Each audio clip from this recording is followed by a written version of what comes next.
Vamos dar continuidade aos nossos estudos de filosofia. Estamos estudando os pré-socráticos, filósofos pré-socráticos. Já vimos os principais, né, da escola jônica, lá com o Tales de Mileto, com Anaximandro, com Anaxímenes. Depois vimos um pouco da escola eleata, com Parmênides e Heráclito. Como o Zenão de Eleia apareceu também na nossa lista lá, eu disse que seria importante, talvez nós pudéssemos ver alguma coisa sobre ele depois. Eu quero ver um pouco sobre a tese de Zenão de Eleia com vocês, certo? Por que ele é importante? Porque ele traz a questão da ideia do paradoxo nos discursos, ou seja, nas nossas falas, né? Como que a fala, a linguagem, muitas vezes, não corresponde de fato à realidade, certo? Como a questão da linguagem, aquilo que nós podemos demonstrar através da linguagem, não satisfaz necessariamente a questão da realidade. Há de fato, segundo pensa Zenão, há um abismo muitas vezes entre aquilo que é real, aquilo que de fato é, com aquilo que nós vemos. Há um abismo entre as duas coisas, entre a razão e a sensação, certo? Então nós vamos observar aqui algumas coisas interessantes sobre Zenão e na sequência estarei passando um vídeo que é explicativo acerca do paradoxo de Zenão e depois eu vou passar outro vídeo que é bem curto, que é uma possível solução para o paradoxo de Zenão. O paradoxo de Zenão ficou por muitos anos, centenas de anos, como insolúvel, até que na modernidade nós temos explicações que chegam a ser satisfatórias para esse paradoxo, né? Mas não deixa de ser algo importante para que nós possamos pensar a diferença entre a razão e a sensação. Como vocês podem ver aí no quadro de vocês, certo? Nós vamos dar uma olhadinha aqui, ó. Vocês estão vendo aí que ele colocou a questão do paradoxo. E aí o paradoxo é interessante, veja bem. Ele diz aqui, ó, em uma corrida, o mais lento nunca será alcançado pelo mais rápido.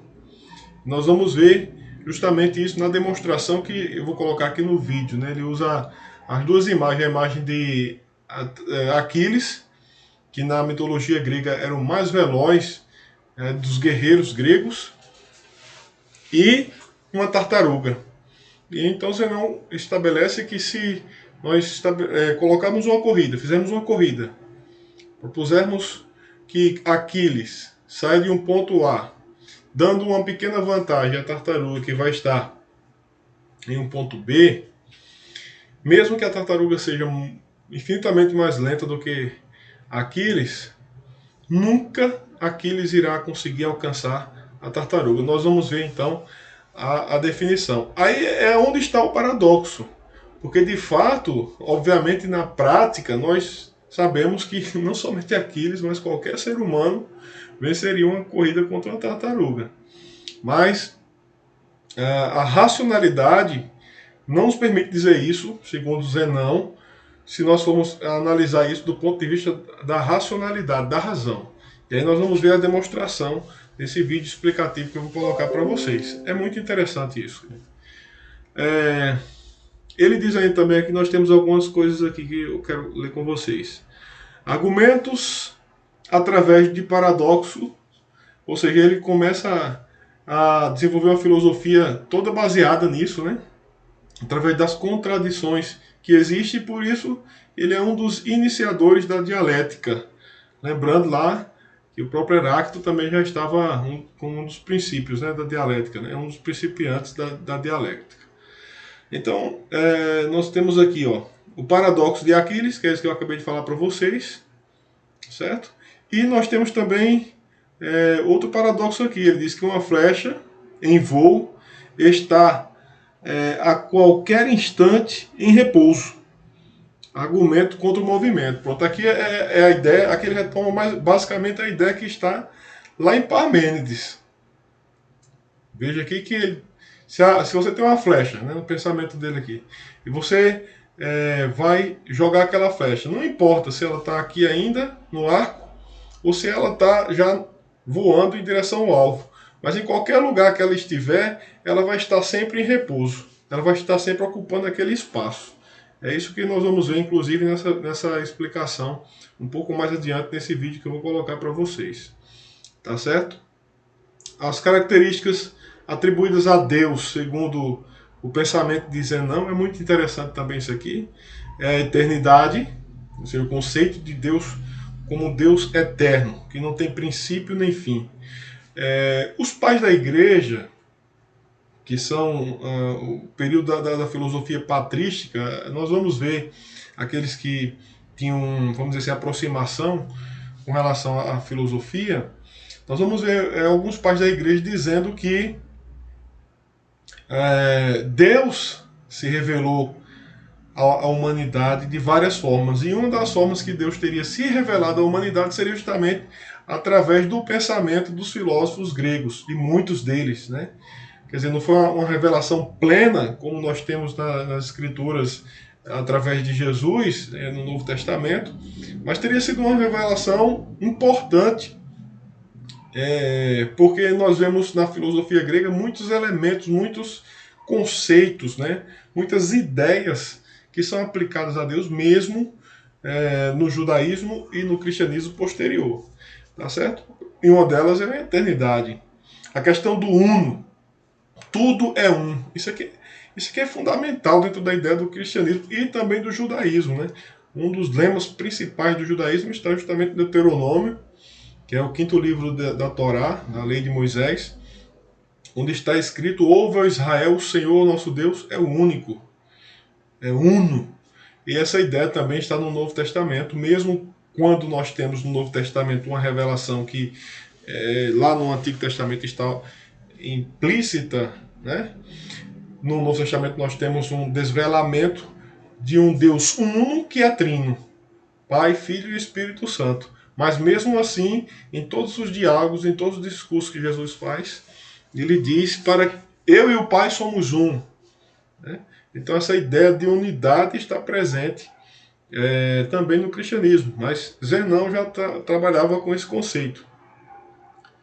A forma esférica, nem limitado, nem ilimitado, nem móvel e nem imóvel. Então a ideia acerca de Deus era essa, basicamente essa. E a gente for perceber também a questão, pode até ter algum diálogo em alguns aspectos aqui com Aristóteles, que virá depois, que nós possivelmente iremos até estudar um pouco sobre a questão de Aristóteles, com a sua ideia de motor imóvel, ou seja, aquilo que move, mas não é movido, e também que é eterno, né? E também os cristãos, ou o pensamento cristão, irá se aproveitar dessa filosofia, desse pensamento de Aristóteles, lá durante o período da escolástica, o século XIII, principalmente através da filosofia de São Tomás de Aquino, né? As principais ideias, como essa do motor imóvel, que não é criado, né? Que não é movido por ninguém, vai estar lá presente. Então veja que as ideias, os pensamentos vão se juntando através dos tempos, e isso é importante. Deixa eu tentar trazer aqui para vocês, deixa eu dar uma olhada aqui, pronto. Deixa eu tentar trazer aqui para vocês os vídeos que eu prometi para vocês, tá certo? Deixa eu dar uma olhada aqui como é que eu consigo fazer isso. Porque como vocês perceberam lá no vídeo que eu fiz de sociologia, tive ainda um pouco de dificuldade nisso aí, certo? Mas vamos tentar fazer aqui, eu acho que dessa vez vai dar mais certo. Vamos lá. Nascido na cidade de Eleia, atual Ásia, na Itália, por volta de 489 a.C., mesmo lugar onde veio a falecer aproximadamente em 430 a.C. Sabemos muito pouco sobre a vida de Zenão de Eleia. O que chegou até nós, seus pensamentos, são poucos fragmentos encontrados nos diálogos platônicos, nos escritos de Diógenes e de Aristóteles. Zenão defendeu o ser único, contínuo e indivisível de Parmênides, contra o ser múltiplo, descontínuo e divisível dos pitagóricos.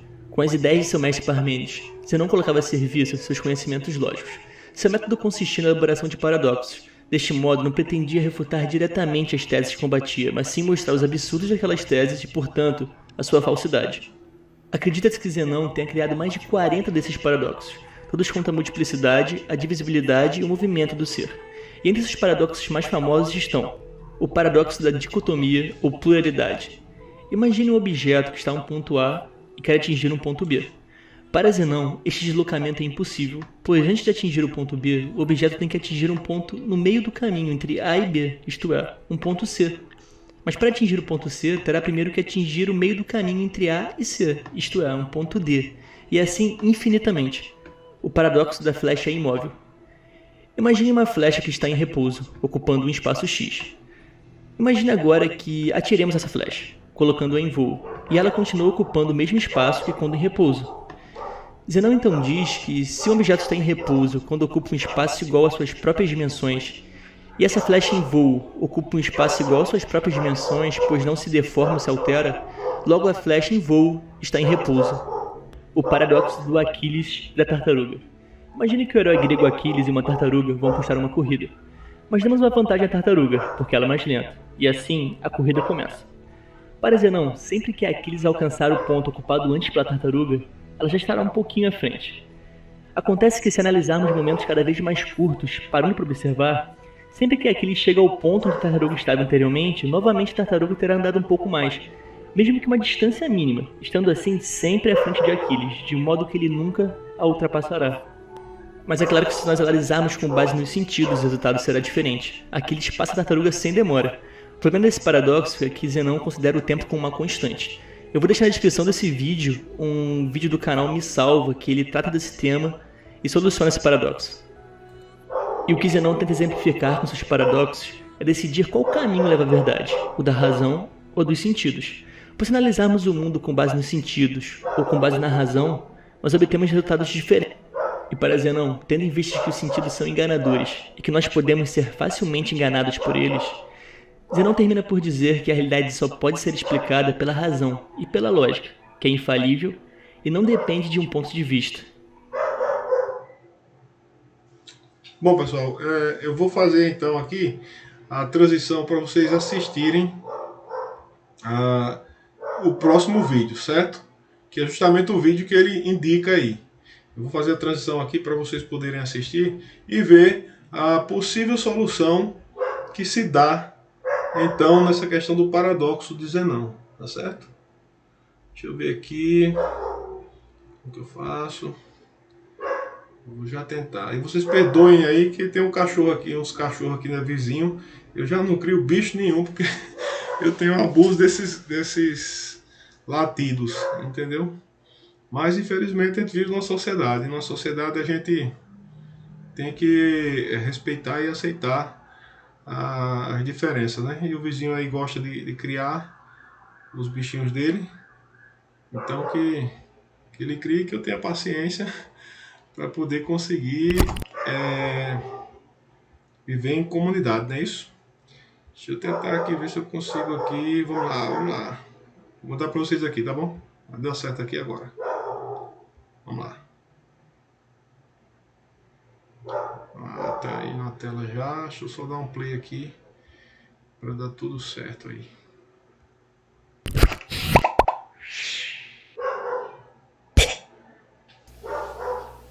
E aí galera do Me Salva, vamos para a resposta daquele desafio lá do Aquiles e da tartaruga. Teve bastante gente que não entendeu muito bem o espírito desse desafio. Então é o seguinte, a gente tem a corrida entre o Aquiles e a tartaruga. O Aquiles saindo da posição 0, a tartaruga na posição 100, e a velocidade do Aquiles é maior que a velocidade da tartaruga. Bom, se a velocidade dele é maior, é óbvio que em alguma hora ele vai passar. A gente sabe que numa corrida quem está mais rápido passa de quem está mais lento. Mas o desafio era tentar explicar o paradoxo de que quando o Aquiles chega na posição da a tartaruga já andou mais um pouco. E quando ele vai para a próxima posição, a tartaruga já andou mais um pouco. Esse paradoxo é um paradoxo bem famoso e está descrito nesse parágrafo aqui, ó. Em uma corrida, o mais rápido jamais ultrapassa o mais lento, pois após um certo tempo, o mais rápido chega na posição onde o mais lento estava e nesse instante o mais lento já está uma posição à frente. Para a gente entender melhor então isso, a gente vai fazer uma tabela que vai estar relacionando as posições do Aquiles e da tartaruga ao longo do tempo. Então vamos lá, olha só, vamos fazer aqui, vamos dizer que a velocidade do Aquiles, que é o VH lá, vamos dizer que era 100, pode ser qualquer unidade, eu vou dizer que é metros por segundo, apesar de uma pessoa não andar 100 metros por segundo. Na verdade o nosso Aquiles aqui, como ele é o Aquiles Super Saiyajin, que nem o pessoal falou, então talvez ele possa andar mesmo a 100 metros por segundo. E daí a gente tem também a velocidade da tartaruga, que eu vou dizer que é 10 metros por segundo. Agora vamos fazer uma tabela que vai relacionar as posições do Aquiles e da tartaruga ao longo do tempo. Então XT é a posição da tartaruga e XH é a posição do Aquiles. No instante inicial, então, o Aquiles estava lá na posição 0 e a tartaruga estava na posição 100. Depois de um certo tempo, o Aquiles vai chegar lá na posição 100. Mas quando ele chegar na posição 100, a tartaruga já está na posição 110. Daí o Aquiles vai caminhar até a posição 110, só que quando ele chegar lá, a tartaruga já está na posição 111. E daí o Aquiles chega na posição 111 e a tartaruga já está na 111,1. E assim por diante. Então o que está acontecendo aqui? Nota que sempre que o Aquiles chega na tartaruga, ela já está um pouco à frente. Chega na tartaruga, já está um pouco à frente. Então, como é que o Aquiles passa a tartaruga? Se ela está sempre um pouco à frente dele quando ele chega na última posição dela. Isso é explicado fazendo uma outra coluna nessa nossa tabela, que é a coluna do tempo. Olha só, então aqui a gente está no instante inicial, ou seja, o instante 0, e daí o Aquiles está na 100, a tartaruga na 100 e o Aquiles na 0. Agora, depois de 1 segundo, a gente tem essas duas novas posições. Só que agora nota que para ir do 100 para o 110, não precisa mais passar 1 segundo, precisa passar só 0,1 segundo. Então, nesse instante aqui, a gente está no 1,1. No próximo, vai ser menor ainda esse tempo, então a gente vai estar no 1,11 e assim por diante. Então, o que está acontecendo aqui? Ó? O nosso tempo ele está aumentando de acordo com uma progressão geométrica, e uma progressão geométrica de razão menor que 1. Portanto, o que acontece? Esse tempo aqui, apesar de ele estar aumentando, por quê? Porque 1,11 é maior que 1,1, mas ele está aumentando cada vez de forma mais lenta. Então a gente não está tratando o tempo de forma linear aqui, e é isso que causa esse paradoxo. Se a gente pensa no tempo passando sempre em parcelas iguais, uma hora o Aquiles passa a tartaruga, mas tratando o tempo dessa maneira, ele não vai passar realmente da tartaruga, ele vai chegar no limite, lá naquela posição em que ele quase passa da tartaruga, mas realmente não passa se a gente considerar isso aqui, que é claro que não é o mundo físico, não é a nossa realidade. Então esse foi mais um desafio aí no Me Salvo, espero que tenham gostado e até as próximas aulas. Pronto, pessoal, como vocês podem ver aí, né, filosofia também tem um pouquinho de matemática, tá? Aliás, tem muita matemática. Na história da filosofia a gente tem que, se você fosse querer estudar na escola, por exemplo, na escola de Platão, você tem que saber matemática, geometria, né? Então, o que é que eu vou fazer com vocês? Essa atividade vai ser mais simples, né? Vou fazer só algumas questões baseadas, então, no pensamento de Zenão, nessa questão do paradoxo, coisa e tal, para que vocês façam com mais facilidade, certo? Eu tô pedindo muito, eu estou apelando muito para que vocês tenham assim, a responsabilidade de estar fazendo. Nós já estamos no terceiro bimestre, gente. Entramos no terceiro bimestre. Então, quem fez as atividades que eu fui postando durante todo esse tempo que nós estamos da pandemia, vai estar com o segundo bimestre agora já tudo ok. O primeiro eu já coloquei inclusive as notas.